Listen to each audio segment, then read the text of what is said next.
Hello friends, मैं doctor नम्रता आप सभी का मेरे इस यूट्यूब चैनल पे बहुत बहुत स्वागत करती हूँ।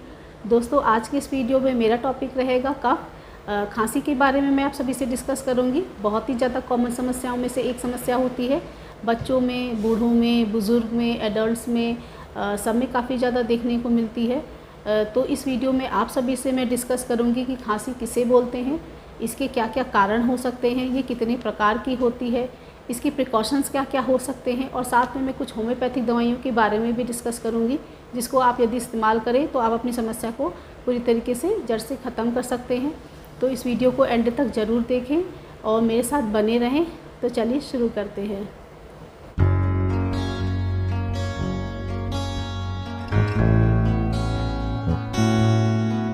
वीडियो शुरू करने से पहले अगर आप मेरे चैनल पर नए हैं, पहली बार आएँ, तो मेरे चैनल को सब्सक्राइब ज़रूर कर दें। साथ में ही बेल बटन को भी प्रेस कर दें ताकि इस तरीके की वीडियो जब भी मैं अपलोड करूं तो उसकी नोटिफिकेशन आपको सबसे पहले मिले।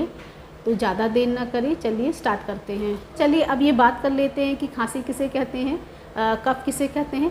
कफ is a sudden expulsion of air through our breathing passage in order to clear any fluids, irritants, microbes like bacteria, virus और एनी अदर फॉरेन पार्टिकल्स। मतलब कि खांसी हमारे वायु मार्ग, जो ब्रीदिंग पैसेज होता है, उसको क्लियर आउट करने का, साफ़ करने का एक प्रोटेक्टिव डिफेंस मैकेनिज़्म होती है। खांसी एक रिफ्लेक्स रिएक्शन होता है, हमारी बॉडी का डिफेंस मैकेनिज़्म होता है। हालांकि खांसी कभी कभी आना स्वाभाविक होती है, लेकिन बार बार खांसी की समस्या होना या लंबे समय से खांसी की समस्या होना हमारी सेहत के लिए काफ़ी घातक साबित हो सकता है। तो चलिए अब कफ खांसी के कारणों के बारे में चर्चा कर लेते हैं। बहुत सारे कारण होते हैं, जिसमें सबसे पहला कारण होता है रेस्पिरेटरी ट्रैक इन्फेक्शन, जिसमें कि हमारे नाक में, गले में, ब्रीदिंग पैसेज में, लंग्स में जब इन्फेक्शन हो जाता है। ज़्यादातर ये बैक्टीरिया या वायरस की इन्फेक्शन की वजह से भी होता है, जैसे कि कॉमन कोल्ड हो गया, फ्लू हो गया। अस्थमा में भी कफ की समस्या होती है। GERD, gastro oesophageal reflux disease, जिसमें हमारा जो खाना होता है वो रिफ्लक्स के थ्रू हमारे मुंह में वापस आता है और वो गले में इरिटेशन कॉज करता है, उसकी वजह से भी खांसी की समस्या हो जाती है। इसके अलावा बहुत सारे एनवायरमेंटल फैक्टर्स होते हैं, जैसे कि पॉल्यूशन, डस्ट, फ्यूम्स, बहुत सारे केमिकल्स होते हैं, पॉलन ग्रेन्स हो गए, एलर्जेंस हो गए, इन सब की वजह से भी हमको खांसी की समस्या हो जाती है।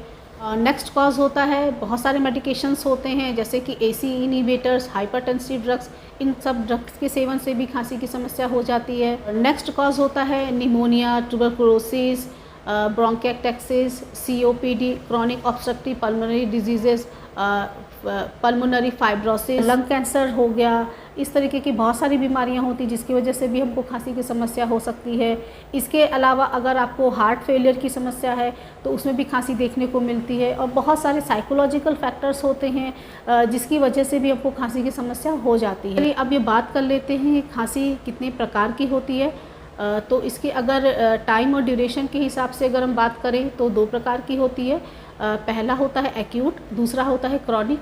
अगर 3 हफ्ते से कम की खांसी हो और अभी रिसेंट उसकी स्टार्टिंग हुई हो, जल्दी ही खांसी की समस्या शुरू हुई हो, 3 से 4 दिन पहले खांसी की समस्या शुरू हुई हो और ये 3 हफ्ते के अंदर ही अंदर अगर ख़त्म हो जाती है तो इसको हम एक्यूट कफ बोलते हैं। और क्रॉनिक कफ किसे बोलते हैं, जब एडल्ट्स में जब 8 हफ्ते से ज़्यादा की पुरानी खांसी हो और चिल्ड्रंस में 4 हफ्ते से ज़्यादा पुरानी खांसी है तो उसको हम क्रॉनिक कफ बोलते हैं। तो चलिए अब कैरेक्टर्स के हिसाब से बात कर लेते हैं। ड्राई कफ, दूसरा वेट कफ, तीसरा वूपिंग कफ, चौथा क्रूपी कफ। तो सबसे पहला प्रकार होता है ड्राई कफ। यह वह खांसी होती है जिसमें किसी भी तरीके का म्यूकस का प्रोडक्शन नहीं होता है, कि बलगम नहीं बनता है, खांसी बिल्कुल सूखी होती है। कोल्ड की वजह से हो सकती है, फ्लू की वजह से हो सकती है। जो दूसरा प्रकार होता है वो होता है वेट कफ, मतलब कि प्रोडक्टिव कफ, बलगम वाली खांसी बोलते हैं। जब खांसी के साथ साथ म्यूकस का प्रोडक्शन होता है, बलगम बहुत ज़्यादा मात्रा में बनता है, फ्लेगम बनता है, तो उसको हम वेट कफ बोलते हैं, प्रोडक्टिव कफ बोलते हैं। दूसरा प्रकार होता है वूपिंग कफ, इसको पर्ट्यूसिस भी बोलते हैं, और ये एक तरीके का बैक्टीरियल इन्फेक्शन होता है हमारे रेस्पिरेटरी ट्रैक में। इस 2 साल से कम आयु के बच्चे का इन्वॉल्वमेंट होता है, और ये जो टाइप होता है बहुत ही सीवियर कफ होता है। इसमें लगातार खांसी के दौरे पड़ते हैं, खांसते खांसते बच्चों का बुरा हाल हो जाता है, उनको सफोकेशन महसूस होता है। जिसकी वजह से उनको ऑक्सीजन डेफिशिएंसी होना शुरू हो जाती है और उनका चेहरा नीला पड़ने लग जाता है, खांसते खांसते उल्टी भी हो जाती है। चौथा प्रकार होता है क्रूपी कफ, इसको बार्किंग कफ भी बोलते हैं। ये 5 साल से छोटे बच्चों में देखने को मिलता है। इसमें वायरस का इन्फेक्शन हो जाता है रेस्पिरेटरी ट्रैक में, और इसमें जो अपर रेस्पिरेटरी ट्रैक इन्वॉल्व होता है, जो trachea, larynx, sound box, vocal cords involve होता है। बहुत ही ज़्यादा खांसने की वजह से गले में सूजन हो जाती है, वोकल कॉर्ड्स में सूजन हो जाती है, साउंड बॉक्स में सूजन हो जाती है, जिसकी वजह से जो आवाज़ होती है वो बहुत ही ज़्यादा बार्किंग निकलती है, ये बहुत ही लाउड होती है। ये थे खांसी के प्रकार। तो चलिए इसके लक्षणों के बारे में बात कर लेती हूँ। इसके लक्षण कैसे हमको देखने को मिलेंगे, तो नाक से पानी आएगा, आँख से पानी आएगा, और गले में दर्द होगा, और फीवर भी आ सकता है। शरीर में दर्द बना रहेगा, खांसते खांसते उल्टी हो जाएगी। इसके अलावा सांस लेने में कठिनाई होगी। खांसी जब आएगी तो बहुत ही वायलेंट आती है, और खांसते खांसते उसमें उल्टी भी देखने को मिल सकती है। इसके अलावा सांस लेने में घरघराहट की आवाज़ आना, सीने में दर्द होना, सीने में जकड़न होना, खांसते खांसते बलगम का आना, और सांस लेने में कठिनाई होना। तो ये लक्षण अगर आपको देखने को मिले तो आप किसी भी पास के डॉक्टर से तुरंत कंसल्ट करिए।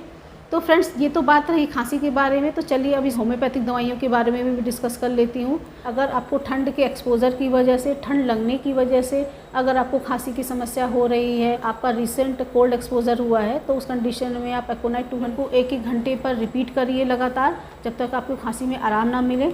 और नेक्स्ट मेडिसिन है ब्राइनिया 30। अगर आपको सूखी खांसी हो और आपको बहुत ही ज़्यादा ड्राइनेस महसूस हो रही हो, आपके पैसेज में बहुत ही ज़्यादा ड्राइनेस महसूस हो रही हो, आपको खांसते खांसते सीने में दर्द बहुत ज़्यादा हो रहा हो, और चलने फिरने पे आपकी खांसी बढ़ जा रही हो, तो उसमें आप ब्राइनिया 30 की 2-2 बूंद सुबह शाम 1 से 2 महीने तक लीजिए। इससे आपको काफ़ी लाभ मिलेगा। नेक्स्ट मेडिसिन है रूमेक्स क्रिस्पस 30।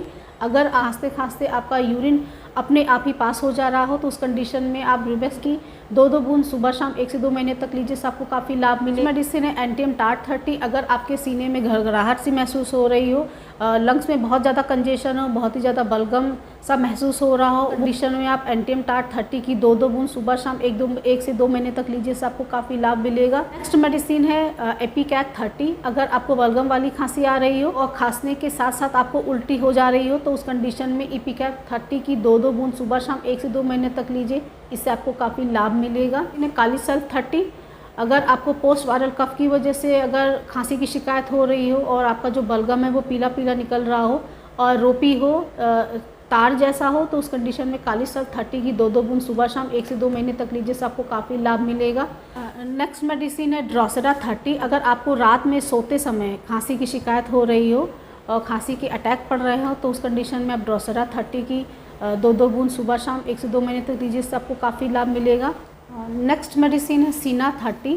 अगर आपके बच्चे में खांसी के अटैक पड़ रहे हो, खांसी के पैराग्जम्स हो रहे हैं, वायलेंट कफ हो रही हो, लगातार खांसी आ रही हो, और खांसते खांसते चेहरा नीला पड़ जा रहा हो, सांस फूल रही हो, तो उस कंडीशन में आप सीना 30 की 2-2 बूंद सुबह शाम 1 से 2 हफ्ते तक दीजिए, इससे आपको काफ़ी आराम मिलेगा। फ्रेंड्स, ये थी कुछ होम्योपैथिक दवाइयाँ। तो चलिए इसके बचाव के बारे में बात कर लेते हैं। फ्लू या वायरल के इन्फेक्शन होने से बचें। गले में खराश या दर्द होने पर गुनगुने पानी से गरारा करें। ठंडी चीज़ें जैसे आइसक्रीम का सेवन करने से बचें। इसके अलावा अगर आपको सांस लेने में परेशानी हो रही हो, तो नज़दीकी किसी भी डॉक्टर से आप परामर्श करें। तो फ्रेंड्स, ये था डिस्कशन कफ के बारे में। आई होप ये वीडियो आप सभी को पसंद आया होगा। अगर आपको पसंद आया तो मेरे इस वीडियो को लाइक ज़रूर कर दें, फ्रेंड्स एंड फैमिली में भी शेयर करिए। और अगर आपने मेरे चैनल को अभी तक सब्सक्राइब नहीं किया तो मेरे चैनल को सब्सक्राइब जरूर कर दें, साथ में ही बेल बटन को भी प्रेस कर दें, ताकि इस तरह की वीडियो की नोटिफिकेशन आपको सबसे पहले मिले। Thanks for watching. Wishing you all very good health.